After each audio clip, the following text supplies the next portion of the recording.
तो देखिए अपने अपने अंदाज में प्रचार प्रसार करते हुए नजर आ रहे हैं प्रत्याशी।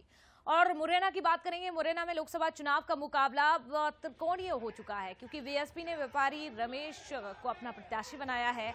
बंसल न्यूज पर बात करते हुए रमेश गर्ग ने कहा है कि मुरैना में विकास नहीं हुआ है, हम अपने क्षेत्र के विकास के लिए चुनाव लड़ने जा रहे हैं।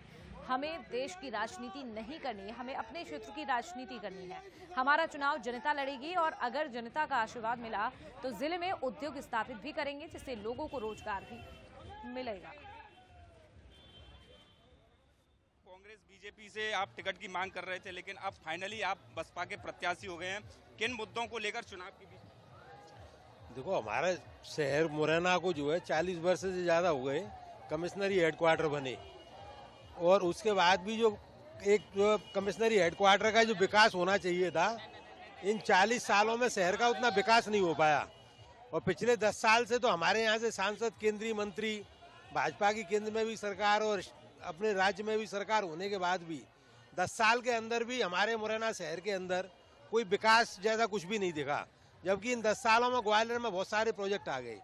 हमारे यदि मंत्री जी चाहते तो उसमें से तो कुछ 2-1 प्रोजेक्ट मुरैना में भी ला सकते थे जिससे कि हमारे क्षेत्र का विकास होता।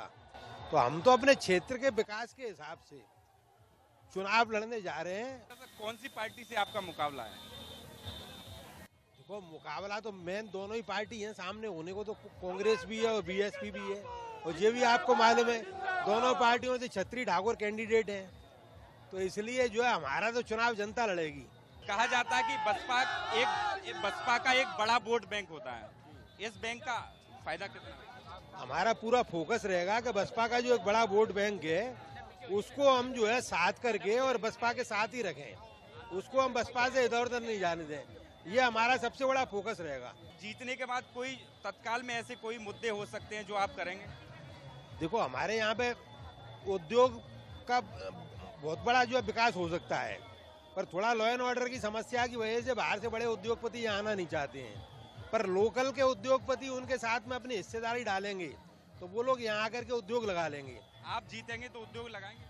मेरा प्रयास होगा कि बड़े उद्योगपतियों को उनको अपने यहाँ के लॉ एंड ऑर्डर की व्यवस्था से जो है वो हिम्मत दिला करके कि मेरी जिम्मेदारी है, मैं व्यवस्थाओं को देखूंगा और मैं यहाँ बड़े उद्योग लाने का प्रयास करूंगा। ये हमारे साथ रमेश गर्ग जी हैं, बसपा से प्रत्याशी हैं, जिनका साफ तौर पर कहना है कि अगर जनता उनको आशीर्वाद देगी तो निश्चित तौर पर जो उद्योग हैं वो मुरैना जिले में लगाए जाएंगे जिससे लोगों को रोजगार के साधन उपलब्ध हो सकें। करण बासी के साथ उमेश पारासर, बंसल न्यूज मुरैना।